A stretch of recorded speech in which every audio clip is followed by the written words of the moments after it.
Okay, the third round replay in the FA Cup between Southampton and Derby County has ended. Derby County have won via penalties. It finished 2-2 on the night for the second time in this tie. The first game finished 2-2 as well, and there's parallels between the first game. Southampton throwing away a 2-0 lead and Derby County coming back in the second half.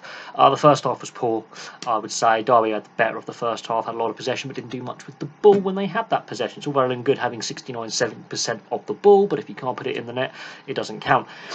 The VAR disallowed goal. I think the officials are relying on VAR too much when they can give the decision.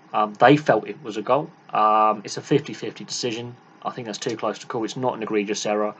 In real time, you can't tell. He's a fingertip offside, an elbow offside. They need to look at the interpretation of the offside rule in football, because that VAR decision wasted about 3 minutes.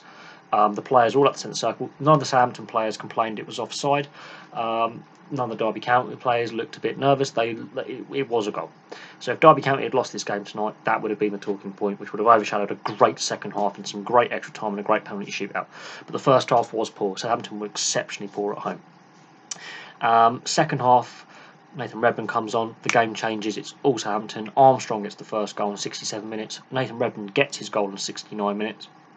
Derby County are all over the place, but they get a lucky free kick on 76 minutes. A bit of a lazy foul by a Southampton player. Wilson does put it in, and for those 3 goals, VAR is used again, and about 8 minutes of possible game time is lost with these VAR decisions. That personally, possibly the Wilson goal, I think that shouldn't have been given a goal when the first half goal should have been given a goal. So it still would have been 2-2, but again. All the Derby County players were offside before the ball is crossed in, and even after then, is there a leg playing them onside? Come on, we need to look at the interpretation and the wording of the offside rule in the rule book, because these VAR lessons from the World Cup are not being learned by the FA. It seems to me the FA are trying to sabotage VAR. It really does, because the delay in game, the lack of flow is embarrassing, and they're cherry picking games in which they're using it, which doesn't actually help enough officials learn how to use VAR effectively. But that's my rant over for that one. Waghorn gets the equaliser on 81 minutes, so it's 2-2 going into extra time. Both sides had chances. I'm not going to go through every single opportunity, but Nathan Redmond had a gilt opportunity to square the ball. He tries to pile it through Roos, the goalkeeper, who pulls off a very, very good save in the second half of extra time. And then he misses the penalty in the shootout, which proved costly. Derby get all 5 penalties. Nathan Redmond puts his over the bar. But Southampton weren't good enough in the first half. You can see that Ralph Hoosenhartel has got them playing better. They showed more fight than they did under Mark Hughes early in the season. If Mark Hughes was still manager, I think Southampton lose that game. With their first half performance, it doesn't go to extra time. The issue with Southampton is game management. They were 2-0 up yet again in the replay, as they were in the first game, and they throw it away and it ends 2-2. Now, Derby County have already knocked out Man United out of the League Cup. They've now knocked Southampton out of the FA Cup. I think this side, if they do get promoted, will definitely do well in the Premier League, much like Wolves have this season. Frank Lampard's got them playing very, very well. I don't think they would have wanted the extra game or the extra time, to be honest, neither side. I think Southampton, they looked leggy by the end as well. Derby County looked pretty exhausted. Shane Long might have done a knee injury. I don't know how he managed to play on in the second half. It looked like innocuous, but it looked like he'd locked his knee going for a header, and that can blow your knee out.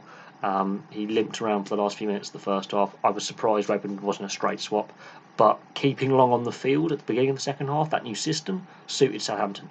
Ralph Hoosenhartel, I think, yes, Southampton have got themselves out of the bottom 3. I think the FA Cup could have given them some momentum, but they weren't beaten in 90 minutes, which is the important thing.